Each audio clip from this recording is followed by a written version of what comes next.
짠씨! 안녕하세요, 연시입니다. 지난번에 유럽 여행 갈 때 패키지 대 자유여행 정하는 법, 그리고 항공편, 인앤아웃 공항 정하는 법에 대한 팁을 공유해 봤는데요. 오늘은 예산을 정리하면서 가장 큰 비용을 차지했던 에미레이트 비즈니스 클래스 유럽 왕복 내돈내산 리뷰 공유해 보도록 하겠습니다. 신혼여행 때는 8인인 로마 아웃 티켓을 인당 360만 원에 구매를 했고요. 예전에 올렸던 10호 여행 때는 마일리지 티켓으로 대한항공 비즈니스를 타고 로마행을 다녀온 적이 있습니다. 그래서 오늘 좌석, 음식, 쇼퍼 서비스, 라운지 등 모든 거를 리뷰를 하면서 대한항공과의 비교도 살짝 넣어봤습니다. 바로 보러 가시죠. 고고! 우선 어떻게 비즈니스 클래스를 사야겠다고 결심을 하게 됐는지 가장 큰 이유는 좋은 컨디션으로 제대로 여행을 즐기고 싶었기 때문이에요. 다음 영상을 위해서 신혼여행 총 비용을 정리 중인데요. 요새 주위 얘기를 들어봐도 찾아봐도 몰디브를 가건 유럽을 가건 보통 일주일에 1,000만 원 정도가 드는 것 같습니다. 근데 이 귀한 여행, 다시는 언제 이렇게 긴 휴가를 내고 다녀올 수 있을지도 알 수가 없는데 컨디션이 안 좋아서 잘 못 즐길 수 있겠다는 생각을 하니까 너무너무 불안하기도 했고요. 남편 같은 경우에 유럽 여행을 처음으로 가는 거다 보니까 좋은 추억을 만들어주고 좋은 인상을 심어주고 싶었어요. 그래서도 비즈니스 클래스를 타야겠다라고 생각한 것도 있었고, 결혼을 하기 전에 회사 선배님들이 결혼식을 한 직후에 얼마나 몸이 고된지에 대해서 여러 사례를 말씀을 해주셨거든요. 예를 들어서 프랑스 파리에 여행을 갔는데 내리자마자 몸살이 나서 며칠 동안 호텔에만 있다가 남은 여행 경비를 쇼핑을 하고 돌아온 경험 등등. 특히 신부 같은 경우에는 결혼식 날 새벽부터 뭐를 못 먹고 못 마시고 허리 동여매고 구두 신고 몇 시간씩 서 있다 보니까 긴장이 딱 풀렸을 때, 그니까 신혼여행 비행기에 딱 앉았을 때부터 통증이 확 오는 것 같아요. 저도 결혼식 당일날 저녁부터 온몸이 두들겨 맞은 것 같았는데 비즈니스 클래스를 타고 파리까지 날아가는 동안에 오히려 치유가 되는 경험을 했습니다. 진짜 돈이 짱이다. 막간을 이용한 유럽 준비물 팁을 드리자면 글루콤이라고 약국에서 파는 조금 비싼 영양제가 있는데 이거 한 박스 꼭 챙겨가시면 남는 장사고요. 휴족 시간 넉넉하게 들고 가시는 거를 강추합니다. 비즈니스 클래스 타기로 한 건 알겠는데 왜 하필 에미레이트 비즈니스 클래스를 탔냐? 그 이유는 첫 번째, 가격 때문이 있습니다. 가장 시간적으로 세이브가 되는 걸 생각하면 대한항공에서 유럽을 가는 직항 비즈니스 클래스를 생각해 볼 수는 있는데요. 문제는 너무너무 비싸요. 웬만한 다른 항공사에 비해서 1.5배에서 2배 가격을 지불을 해야 되기 때문에 만약에 법카를 사용한 여행이다, 이게 내 돈이 아니다 하면은 너무 좋겠지만 에미레이트 항공이 360이라면 대한항공은 450에서 500 정도는 됐던 것 같거든요. 내돈내산으로 가기에는 선뜻 지불을 하게 되지 않는다. 대한항공 카드를 써서 마일리지 티켓으로 가야겠다라고 하시는 분들 계실 거예요. 결혼하면서 가전도 사고 가구도 사고 결혼식장도 카드로 긁으면 마일리지가 꽤 쌓일 수밖에 없거든요. 그런데 이것도 엄청 쉽지는 않다는 거를 꼭꼭 알아주셨으면 좋겠어요. 왜냐하면 같은 전략을 쓸 수 있는 커플이 너무 많거든요. 마일리지를 쌓고 못 쓴 사람들이 너무 많다 보니까 마일리지 티켓으로 가려면 조금 포기해야 되는 부분이 생깁니다. 포기해야 되는 게 뭐냐? 일정, 그리고 데스티네이션인데요. 신혼여행 같은 경우에는 결혼식 일자를 기준으로 여행 일자가 세팅이 되다 보니까 일정을 변동할 수 있는 폭이 크지가 않아요. 그렇다면 뭘 바꿔야 되냐? 목적지를 바꾸거나 아니면 비즈니스 클래스 탈 거? 이코노미 타고 뭐 이런 식으로 조금은 유동성 있게 생각을 해야 되는데 저는 딱딱 정해진 게 좋다 보니까 마일리지 발권 루트는 아예 생각을 하지 않았고 그냥 시원하게 1년 전에 에미레이트 비즈니스 클래스를 긁었습니다. 외항사도 여러 군데인데 왜 하필 에미레이트인가요? 라고 물으신다면요. 우선 제가 여러 유튜브를 봤을 때 가장 럭셔리하게 보였거든요. 근데 그렇다고 가격이 꼭 비싸지도 않아요. 그럴만한 게 에미레이트 항공은 주력으로 미는 게 비즈니스 클래스입니다. 그래서 비즈니스 클래스 좌석수도 엄청 많고요. 거기에 더해서 에미레이트 비즈니스를 타도 대한항공으로 마일리지 적립을 선택을 할 수도 있고 조건이 맞으면 두바이에서 스탑오버를 해서 무료 숙박으로 두바이를 다녀올 수도 있고요. 아쉽게도 저는 시간적인 문제나 여러 문제로 이용을 하지 않았지만 두바이 레이오버도 해보신 분들은 다 너무 만족을 하더라고요. 대신 저는 에미레이트 항공의 쇼퍼 서비스 너무 잘 이용했습니다. 쇼퍼 서비스? 쇼핑이 아니라 셔퍼 서비스더라고요. 비즈니스 클래스의 티켓도 단계가 3개가 있는데 그중에 가장 싼 거 말고 두 번째 거 이상을 선택을 해주셔야 받을 수가 있고요. 이거를 위해서 제일 싼 티켓이 있었는데도 두 번째 걸 했다는 점. 쇼퍼 서비스를 이용을 하시면 출발지에서 공항 그리고 비행기를 타고 내린 거기에서 도착지까지 이렇게 한 티켓당 2번 기사님이 픽업 앤 드랍 오프를 해주십니다. 단 한국에서는 인천공항이 조금 멀리 있다 보니까 거주하는 지역이 슈퍼서비스 지원 지역인지, 지원 지역이라면 추가 요금은 얼마가 나오는지 미리 에미레이트 항공 홈페이지에서 확인 부탁드려요. 저는 왕복 에미레이트 비즈니스를 타서 총 4번의 서비스를 이용을 했는데요. 차종 인천공항까지 갈 때는 G90이었습니다. 샤를드골 공항에서 풀만 호텔까지 갈 때는 벤츠 벤이었고요. 로마 호텔에서 FCO 공항까지는 벤츠 E클래스, 인천공항에서 집에 올 때는 카니발 하이리무진을 타고 왔습니다. 야,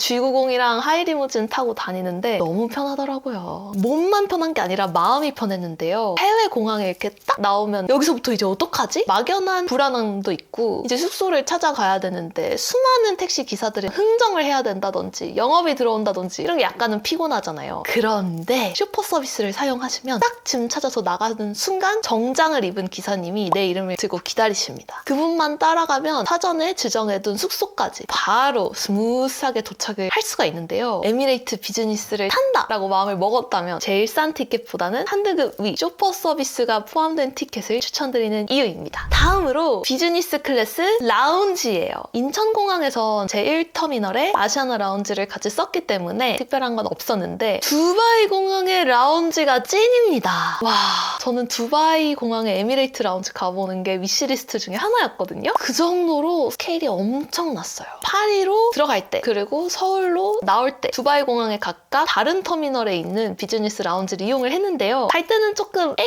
했던 게 원래 라운지가 더 크고 카페에서 무료 테이크아웃도 된다고 했는데 안 보이는 거예요. 그래도 샤워실도 있고 충분히 좋기는 했지만은 돌아올 때는 메인 라운지가 있는 터미널에 내려주는 거예요. 에미레이트 비즈니스의 경우에는 라운지에서 바로 게이트로 연결이 돼서 탑승까지 이어지는 구조거든요. 인천공항처럼 라운지에 있다가 나와서 걸어가는 게 아니니까 어떤 비행기를 타면 어떤 라운지를 이용해야 된다라는 게 정해져 있어요. 두바이 공항에 2개 라운지 다 샤워실은 있었는데 서울에 오기 전에 이용했던 그 라운지에는요, 진짜 뷔페가 온 세상 음식이 다 있고 퀄리티도 나쁘지 않았어요. 모에 샹동이 많았던 것도 물론 좋았지만 제가 제일 좋아했던 거는 코스타 커피에서 무료로 테이크아웃이 가능하다는 점이었습니다. 저는 아무래도 술보다는 커피인 것 같아요. 한국에서 백화점 VIP 라운지가 커피 주는 게 거의 다인데 그게 너무 좋잖아요. 그런 귀빈이 된 느낌이었습니다. 자, 이제 비행기를 타러 가는데 에미레이트 비즈니스를 추천하는 이유 또 한 가지, A380 비행기라는 점이에요. 지금 찾아보니까 A380, 보잉 777, 그리고 A350 이렇게 3개 기체가 있다고는 뜨는데 제가 다녀왔을 때는 무조건 A380이었거든요. 엄청 크고 시설이 또 나름 좋았어요. 그 얘기를 하기 전에 시트를 먼저 보자면 시트가 쫙 눕혀지는 거, 이게 그냥 최고 아닙니까?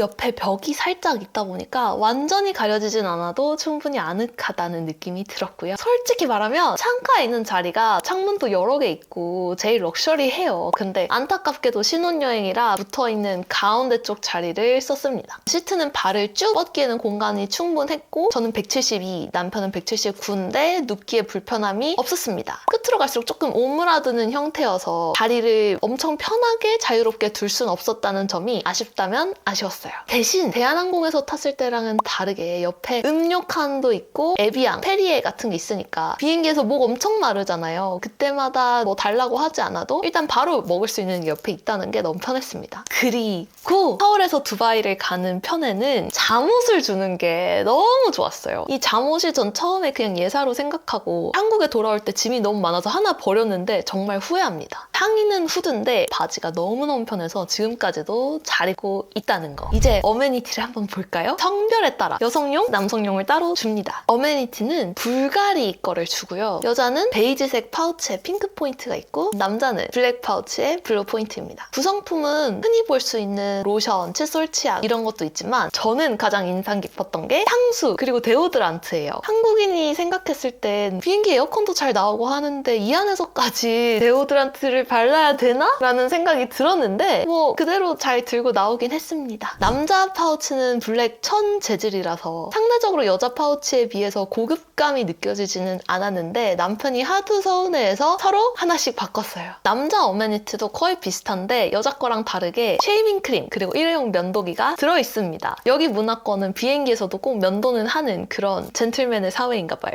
솔직히 로션은 좀 발랐을 때 두드러기가 나기도 했고 잘 안 맞아서 쓰지 않았는데 파우치가 너무 고급지고 탄탄해서 너무 잘 쓰고 있습니다. 대한항공의 파우치도 괜찮기는 했거든요. 근데 에미레이트의 파우치가 좀 더 도톰하고 고급감은 있더라고요. 대신 어메니티 자체는 대한항공에서 준 아틀리에 코롱의 오렌지 향이 더 제 취향이어서 핸드크림 박박 긁어서 다 썼어요. 다음으로 음식! 비즈니스 클래스 티켓은 하늘 위 다이닝 값이 포함되어 있다고 봐야 되는데요. 웰컴 드링크부터 3코스 기내식까지 정말 포식을 할 수 있었습니다. 웰컴 드링크는 주스도 있지만 비즈니스 클래스 하면 역시 샴페인 아니겠어요? 술은 별로 안 좋아해도 샴페인은 또 좋아해서 인천 두바이 구간은 에미레이트 항공의 상징 모에샹동이 나오고요. 두바이에서 유럽에 갈 때는 베브클리코 샴페인이 나왔습니다. 모에샹동이 더 비싸다? 더 좋은 거다? 이런 얘기는 있는데 개인적인 취향으로는 베브클리코 정말 좋아합니다. 이제 외항사 기내식이다 보니까 어른분들은 특히 한국인 입맛에 안 맞지 않냐 질문을 꼭 주시는데요. 솔직히 한식은 대한항공이 짱입니다. 이 부분은 부정할 수가 없어요. 한식스러운 무언가가 나오기는 하는데 노력한 건 알겠는데 이게 한식과는 살짝 핀트가 다른 뭔지 아시죠? 양식은 물론 괜찮습니다만 대한항공에서 먹었던 기내식만큼 제 입맛에 딱 맞진 않았고요. 특히 유럽에서 귀국할 때 비행기에서는 그전까지 유럽 음식을 하도 많이 먹었고 맛있는 걸 하도 많이 먹었다 보니까 그렇게 기내식이 매력적으로 느껴지지는 않았던 것 같아요. 그것보단 대한항공에서 끓여주는 상공에서 먹는 끓인 라면 그게 더 맛있었던 것 같고요. 그게 없었던 게 조금 에미레이트 비즈니스의 단점이다. 대신 주목할 게 있는데요. 바로 비행기 내의 라운지입니다. 라운지에 가면 과자, 케이크 같은 게 항시 구비돼 있고 술도 물론 구비가 돼 있습니다. 두바이행 비행기를 탔을 때 비행기 안 라운지에서 모카 김한용님을 봤어요. 당시에 자동차 회사를 다니고 있어서 정말 팬이었는데도 불구하고 다른 분이 명함을 건네는 걸 받고 계시더라고요. 그러다 보니까 말을 걸지 못하고 사진을 찍어도 되는지 물어보지 못한 게 아직까지도 정말 큰 한입니다. 넘어가서 서비스는 어떤지 얘기를 해볼게요. 사실 두바이로 가는 비행기를 탔을 땐 조금 아쉬웠습니다. 대한항공은 비즈니스 클래스를 타면 담당 승무원분이 찾아오셔서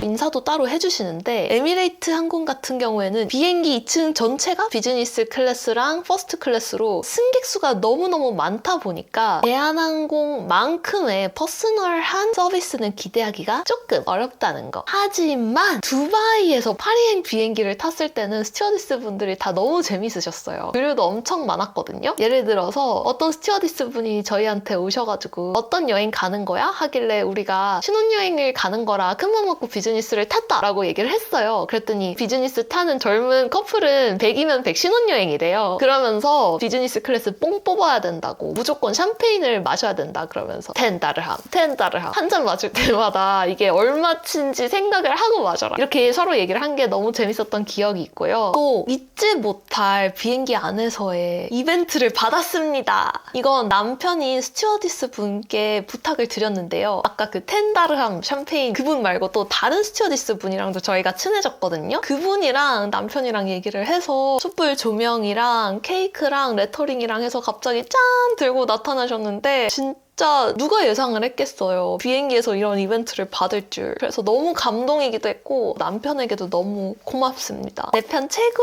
그때 즉석사진 찍은 것도 지금 너무 잘 간직을 하고 있고요. 평생 잊지 못할 기억을 만들어주신 에미레이트 항공 스튜어디스 분들 너무 감사합니다. 최고예요. 한국처럼 깍듯하게 모시는 서비스 스타일은 아니어도 프렌들리하고 친근하게 잘 챙겨주는 서비스가 매우 훌륭하다라고 말씀드릴 수 있겠네요. 자, 이렇게 에미레이트 항공을 타고 해외에 도착했다가 다시 돌아갈 때도 분명한 이점이 있는데요. 바로 해외 공항 내에서, 특히 유럽 공항 내에서 에미레이트 항공의 대우입니다. 유럽에 갔더니 에미레이트 항공 타는 게 더 꿀이더만요. 왜냐? 로마에서 귀국편을 탔는데 아니 여기 갔더니 에미레이트 비즈니스는 패스트 트랙이 따로 있는 거예요. 그래서 짐을 맡기는 게 빠른 거는 한국에서랑 비슷했지만 그뿐이 아니고 그냥 아예 들어가는 짐 검사 맞는 줄 자체가 달랐다. 부럽다. 패스트트랙을 이용하고 있습니다. 비즈니스를 탔기 때문이죠. 역시 비즈니스 클래스, 퍼스트 클래스 다 정도 차이만 있지 돈을 주고 시간을 산다고 보면 됩니다. 게다가 에미레이트 항공 전용 라운지가 있다는 거. 해외에 나갔을 때 대한항공 전용 패스트트랙이 있다든지 전용 라운지가 있다든지 이런 건 특히 유럽에서는 본 적이 없고 같은 동맹 에어라인의 거를 같이 쓰는 형태를 많이 봤는데 이 부분이 에미레이트 항공과의 차이인 것 같습니다. 대신 유럽 공항에 있는 에미레이트 항공 라운지는요, 에미레이트 항공편이 있는 시간 전후로만 운영이 되기 때문에 라운지 뽕 뽑으려고 너무 일찍 가시는 건 비추합니다. 지난번에 대한항공을 탈 때는 마일리지 티켓을 끊었는데요. 마일리지가 딱 편도 비즈니스만 나올 때, 갈 때 끊어야 될지 올 때 끊어야 될지 장단점 비교해드립니다. 우문현답은 표가 있을 때 끊어야 된다입니다. 그만큼 마일리지 티켓이 귀하기 때문이죠. 근데 만약에 선택권이 있다면 저는 한국에서 날아가는 편을 비즈니스로 갈 것 같아요. 왜냐하면 딱 내렸을 때 컨디션이 너무 좋아서 오히려 출발할 때보다 더 힐링이 된 채로 내리니까 바로 여행을 시작할 수가 있거든요. 만약에 이코노미를 탔다 그러면 보통 그날 하루는 너무 피곤해서 바로 눕고 쉬게 되는데 그렇기 때문에 출발편을 비즈니스로 끊을 것 같습니다. 귀국편을 비즈니스로 타고 오면 좋은 점은 이번에 느껴보니까 귀국을 할 때 사실 기분이 너무